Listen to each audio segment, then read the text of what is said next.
السلام علیکم ورحمۃ اللہ وبرکاتہ۔ آج کا لیسن آیت نمبر 22 سے 25 تک ہے۔ اعوذ باللہ من الشیطان الرجیم، بسم اللہ الرحمن الرحیم۔ رب اشرح لی صدری ویسر لی امری واحلل عقدۃ من لسانی یفقہوا قولی۔ رب زدنی علما، اللہم فقہنا فی الدین، اللہم ارنا الحق حقا وارزقنا اتباعہ وارنا الباطل باطلا وارزقنا اجتنابہ۔ بسم اللہ۔ فدلاہما بغرور، تو پھسلا دیا، بہکا دیا ان دونوں کو دھوکے سے۔ فلما، تو جب، ذاق الشجر، دونوں نے چکھا درخت کو، بدت لہما، ظاہر ہو گئیں ان دونوں کے لیے، سوآتہما، ان دونوں کی شرمگاہیں۔ وطفقا، تو وہ دونوں لگے، یخصفانی، چپکانے، علیہما من ورق الجنہ، اپنے اوپر جنت کے پتوں میں سے۔ وناداہما ربہما، ان دونوں کو پکارا ان دونوں کے رب نے۔ الم انہکما، کیا نہیں میں نے منع کیا تھا تم دونوں کو، ان تلکما الشجرہ، تمہارے اس درخت سے، وَأَقُلْ لَكُمَا، اور کہا تھا تم دونوں کو، إِنَّ الشَّيْطَانَ لَكُمَا عَدُوٌّ مُبِينٌ، بے شک شیطان تم دونوں کا کھلا دشمن ہے۔ قَالَا، کہا دونوں نے، رَبَّنَا ظَلَمْنَا أَنفُسَنَا، اے رب ہمارے، ظلم کیا ہم نے اپنی جانوں پر۔ وَإِن لَّمْ تَغْفِرْ لَنَا وَتَرْحَمْنَا، اور اگر نہ تو نے بخشا ہم کو اور رحم کیا ہم پر، لَنَكُونَنَّ مِنَ الْخَاسِرِينَ، ہم ضرور ہو جائیں گے نقصان اٹھانے والے۔ قَالَ اهْبِطُوا، فرمایا اتر جاؤ، بَعْضُكُمْ لِبَعْضٍ عَدُوٌّ، اب بعض تمہارا بعض کے لیے دشمن ہے۔ وَلَكُمْ فِي الْأَرْضِ مُسْتَقَرٌّ، تمہارے لیے زمین میں جائے قرار ہے۔ وَمَتَاعٌ إِلَىٰ حِینٍ، اور فائدہ اٹھانے کی چیز ایک وقت تک۔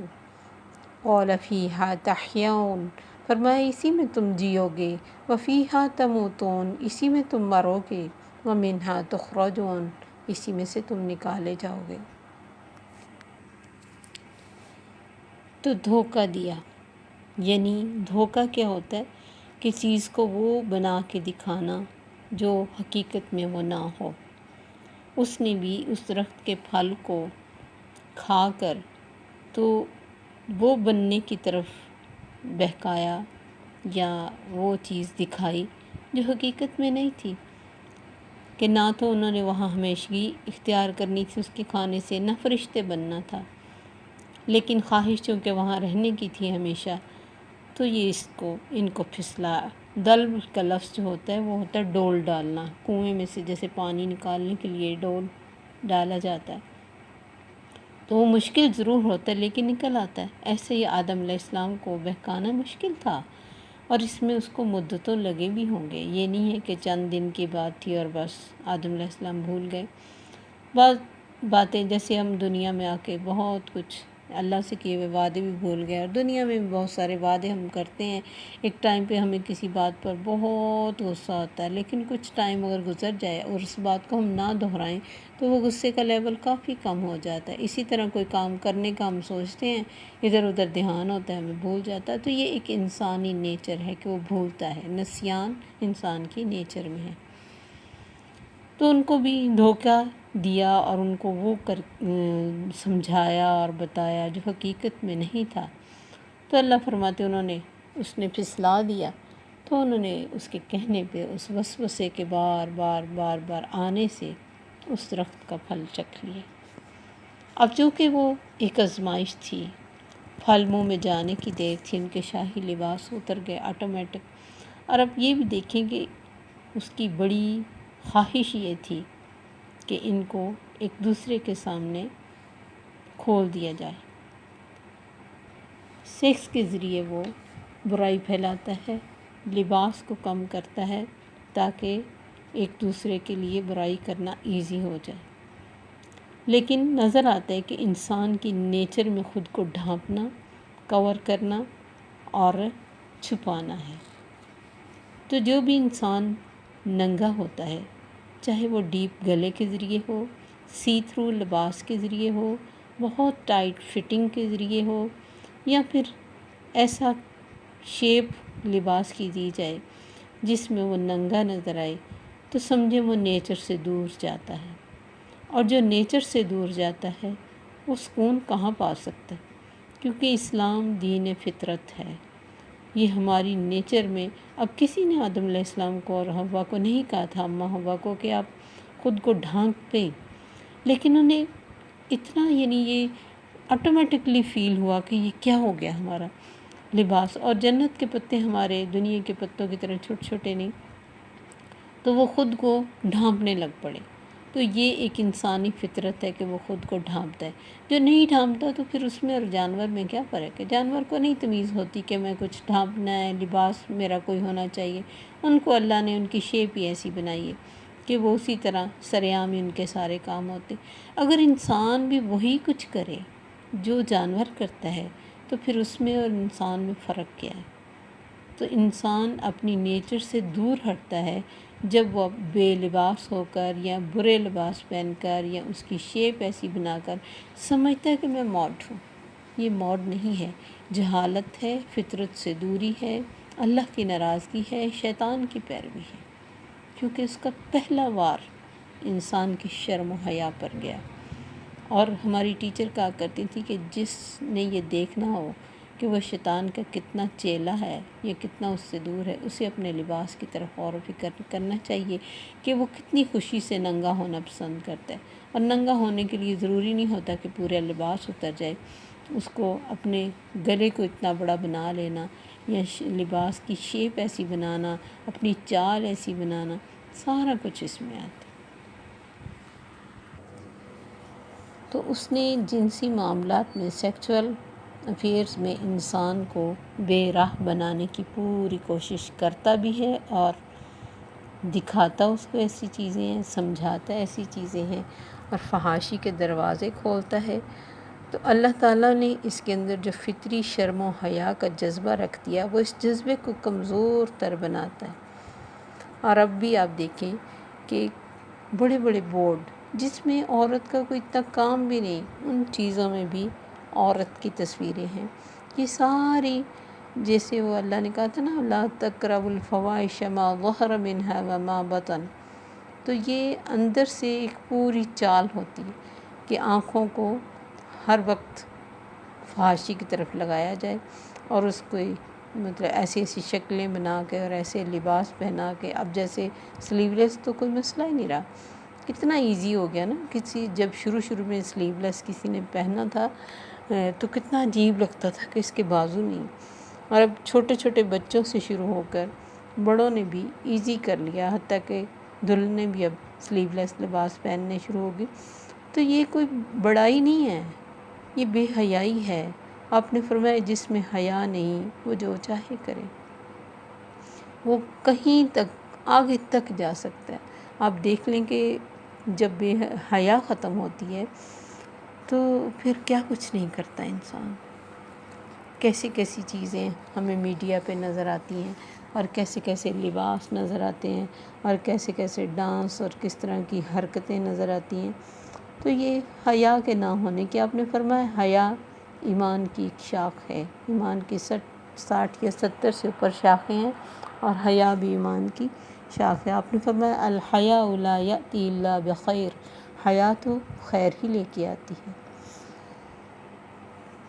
تو یہ اس کا وار ہوتا ہے۔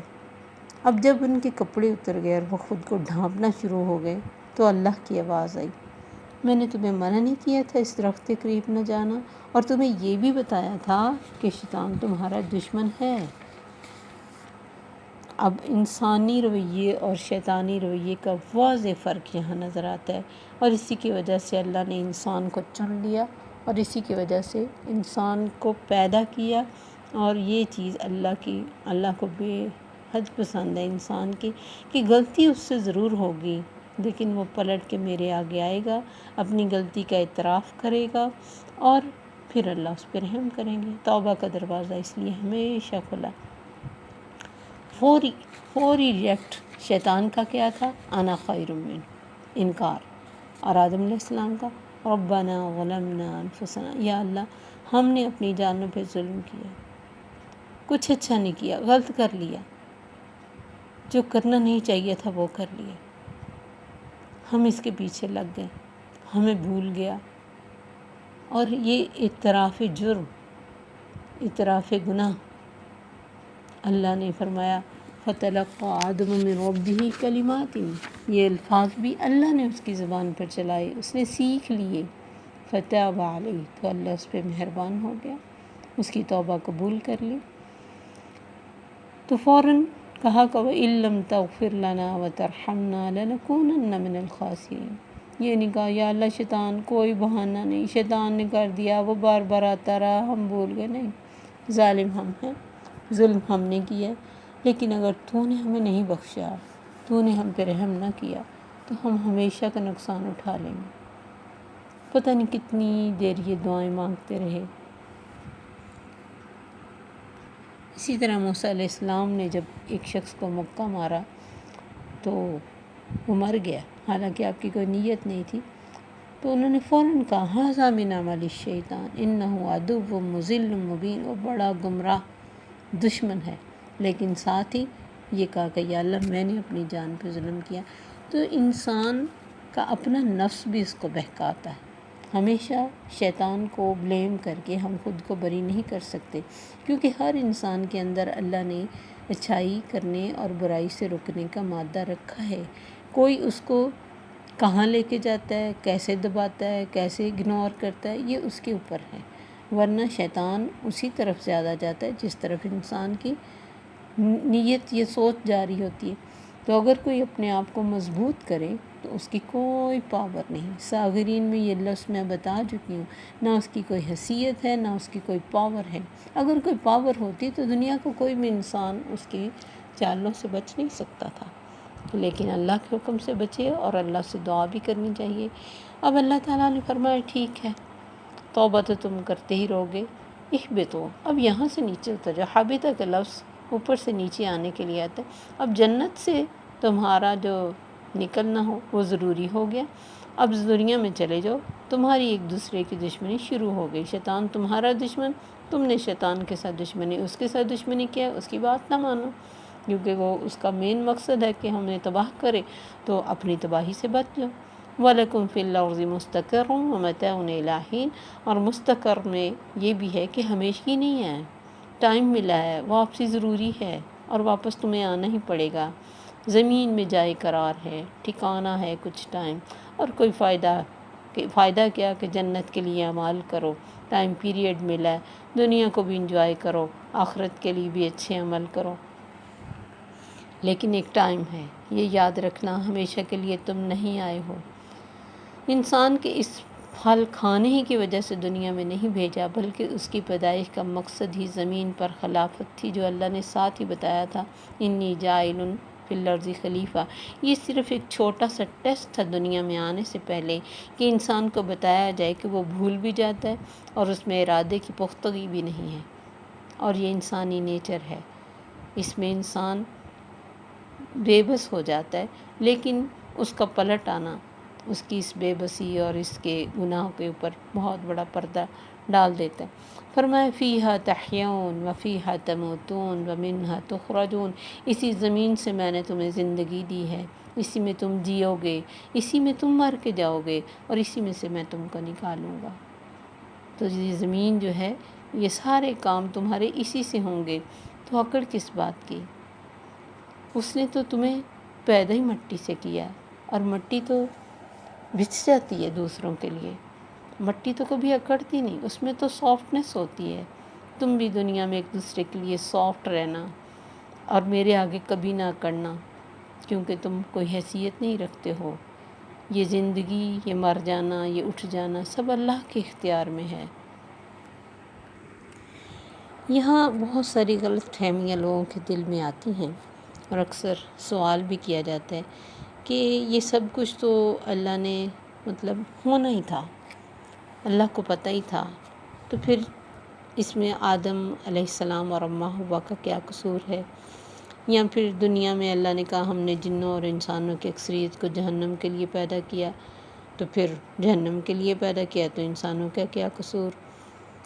پھر یہ بھی ہے کہ حدیث میں ہے کہ جب بچہ ابھی دنیا میں آیا نہیں ہوتا اس کے، تو فرشتہ اس کے جنتی یا جہنمی یا دنیا میں جو اس نے کرنا وہ لکھ دیتا ہے۔ تو بہت سارے سوالات یہاں پیدا ہوتے۔ ایک تو یہ ہے کہ بہت زیادہ سوالوں کو سوچنا نہیں چاہیے۔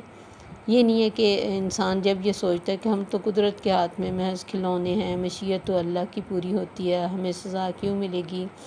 اس کا جواب یہ ہے کہ اللہ کو کسی چیز کے رزلٹ کے بارے میں پہلے علم ہونا، یا اس کا علم غیب کسی انسان کو اس بات پہ مجبور نہیں کرتا کہ وہ وہی کچھ کرے جو اللہ کے مشیت یا تقدیر میں لکھا، بلکہ مطلب یہ ہوتا ہے کہ جو انسان اپنے پورے ارادے اور اختیار سے کرنے والا ہوتا ہے، اس کا اللہ کو پہلے علم ہوتا ہے۔ تو یہ بات ہے، یہ نہیں ہے کہ اللہ چاہتے ہیں کہ وہ یہ کچھ کرے۔ انسان کو پوری یہ آزادی ہے کہ وہ اچھا کام کر سکتے۔ کبھی بھی اللہ نے کسی کو نماز سے روکا نہیں اور ہاتھ پکڑ کے جائے نماز پہ کھڑا نہیں کیا۔ تو یہ دونوں چیزیں ہیں انسان کے اختیار میں ہیں۔ جب انسان کچھ برا کرتا ہے تب وہ ایسی باتیں کرتا ہے، جب کچھ اچھا کر لیتا ہے تب تو وہ خود کو ہی سارا ریکارڈ دیتا ہے کہ سارا میں نے کیا۔ تو یہ تو اس وقت نہیں کہتا کہ اللہ کی مرضی تھی تو مجھ سے اچھا ہو گیا، نہ ہی یہ، بلکہ اکثر یہ بھی نہیں کہتا کہ مجھے توفیق اللہ نے دیا، بلکہ وہ خود کو بڑی چیز سمجھنے لگ جاتا ہے۔ تو یہ ساری چیزیں سمجھنے سے پہلے یا سوچنے سے پہلے یہ دیکھنا چاہیے کہ اللہ کو کسی بھی، اب جیسے دوزخیوں کے جو وہاں مکالمات ہوں گے، جو جنتی اور دوزخی آپس میں بات کریں گے، جو شریک اور ان کے پیروکار فالوور مرید سارے جو بات کریں گے، تو وہ سارے اللہ نے ایڈوانس میں بتا دی۔ تو اس کا مطلب یہ نہیں ہے کہ وہ اللہ چاہتے ہی یہ تھے کہ وہ ایسے کریں۔ اللہ کی مشیت اور رضا میں بڑا فرق ہے۔ وہ اسے پتہ ضرور ہے کہ یہ سب کچھ ہوگا، کیونکہ ہر انسان ایک جیسا دنیا میں ہو ہی نہیں سکتا تھا، پھر تو دنیا کا کوئی مقصد ہی نہ ہوتا۔ یہ کنٹراڈکشن تو خوبصورتی ہے اس دنیا کی، اس کو پتہ ضرور ہے، لیکن وہ چاہتا کبھی نہیں کہ میں اپنے ہاتھوں سے بنایا ہوا خوبصورت انسان آگ میں پھینکوں۔ لیکن ایک انسان اپنی حرکتوں سے یہ، اور اسی لیے تو مطلب ہمیشہ اچھا گمان رکھنا اور ہمیشہ اچھا کرنے کی طرف بہت زیادہ انکریج کیا گیا۔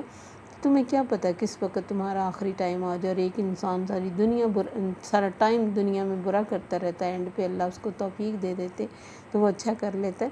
تو یہ دروازے دونوں اللہ نے کھلے رکھے ہیں، اور دونوں کے لیے انسان کو کھلی آفر ہے۔ اچھا بھی کر سکتا ہے، برا بھی کر سکتا ہے، لیکن اچھے کا رزلٹ بتا دیا، برے کا نقصان بتا دیا۔ اب کوئی خود سے ایسی جگہوں پہ جائے، ایسے کام کرے، بے حیائی کرے یا ایسی باتیں کرے اور نام اللہ کا لگائے، تو پھر یہ شیطانی رویہ ہے۔ یہاں ایک مثال بھی ہے کہ ایک بادشاہ اپنی جو بھی کام کرتا تھا، اکثر اپنے کہیں جانے لگتا تو اپنے دربار کے نجومی سے مشورہ کیا کرتا تھا۔ نجومی سے جیسے وہ ستاروں کا حال بتاتا تھا کہ اس کی خبریں کبھی ٹھیک ہوتی اور کبھی غلط بھی ہو جاتی۔ ایک دفعہ بادشاہ اس نجومی سے ناراض ہو گیا اور اس کو سزا دینے کے متعلق سوچنے لگا۔ اسے ایک دم خیال آیا، اس نے ایک ایسا کمرہ بنانے کا حکم دیا جس کے چاروں طرف دروازے ہوں۔ جب ایسا کمرہ تیار ہو گیا، اس نے نجومی کو بلا کے کہا، میں اس کمرے میں داخل ہونے والا ہوں، تم حساب لگا کر بتاؤ کہ میں اس کمرے کے کون سے دروازے سے باہر نکلوں گا۔ نجومی کو پتہ تھا کہ بادشاہ مجھ سے ناراض ہے، اور وہ سمجھتا تھا کہ یہ سوال کا جواب میری زندگی اور موت کا سوال ہے۔ اس نے کہا، سوال کا جواب تو میں دے دوں گا، لیکن میری شرط ہے کہ میں اس سوال کا جواب لکھ کر آپ کے کسی وزیر کو دے دوں گا، اور آپ اسے باہر آ کے دیکھیں گے، جہاں سے بھی آپ آئیں گے۔ بادشاہ نے کہا ٹھیک ہے۔ نجومی نے سوال کا جواب لکھ کے سیل کر کے اس کے وزیر کو دے دیا۔ تو بادشاہ نے اپنے معمار کو بلا کر کہا کہ میں اس کمرہ میں داخل ہوتا ہوں، اس کے چاروں دروازے تم جو ہے نا وہ لاک کر دینا، اور مجھے چھت پھاڑ کر اوپر سیڑھی سے باہر نکال لانا۔ تو ایسے ہی کیا گیا۔ باہر آ کر بادشاہ نے نجومی کا جواب طلب کیا، جو سب کے سامنے پڑھا گیا۔ اس میں لکھا تھا کہ بادشاہ کسی بھی دروازے سے نہیں بلکہ چھت پھاڑ کر باہر نکلے گا۔ اور بادشاہ جواب سن کے حیران رہ گیا، اور نجومی اس کے غصے سے بچ گیا۔ اب یہ دیکھیں کہ نجومی کی پہلے سے لکھی ہوئی تحریر نے بادشاہ کو مجبور نہیں کیا تھا کہ چھت پھاڑ کے باہر نکلے، بلکہ وہ اس کام میں اس کو پورا اختیار تھا کہ وہ جہاں سے مرضی نکل آئے۔ بالکل یہی صورت ان مسائل کی ہے جن کا اوپر ذکر ہوا کہ انسان جو بھی کرتا ہے مکمل اپنے ارادے اختیار سے کرتا ہے، اسی بنا پر اس کو جزا اور سزا ملے گی۔ صرف لکھنے کا مقصد مشیت یا تقدیر کی بات تو یہ چیز اسے مجبور نہیں کرتی ہے، یہ اللہ کے علم کی وسعت ہے کہ وہ ہر انسان کو کیا کرے گا، کب کرے گا، کیسے کرے گا جانتا ہے، اور اس میں کچھ غلط نہیں ہے۔ وہ عالم الغیب ہے، فوق کل ذی علم علیم، ہمارا خالق ہے، مالک ہے، تو اس کا جان لینا کوئی غلط بات نہیں ہے، نہ کوئی ایسی بات ہے کہ جو ہمیں اچھائی یا برائی کے لیے مطلب روک سکے ہمیں۔ اللہ نے ہمیں اختیار دیا ہے، بے شک اس اختیار کو استعمال کرنے کے لیے بھی اللہ سے ہی مدد مانگنی چاہیے کہ یا اللہ اللہم وفقنا لما تحب و ترضی، یا اللہ ہمیں توفیق اسی بات کی دینا جس سے تو راضی ہو جائے، جس سے تو پسند کرے۔ السلام علیکم ورحمۃ اللہ وبرکاتہ۔ سبحانک اللہم و بحمدک، اشہد ان لا الہ الا انت، استغفرک و اتوب الیک۔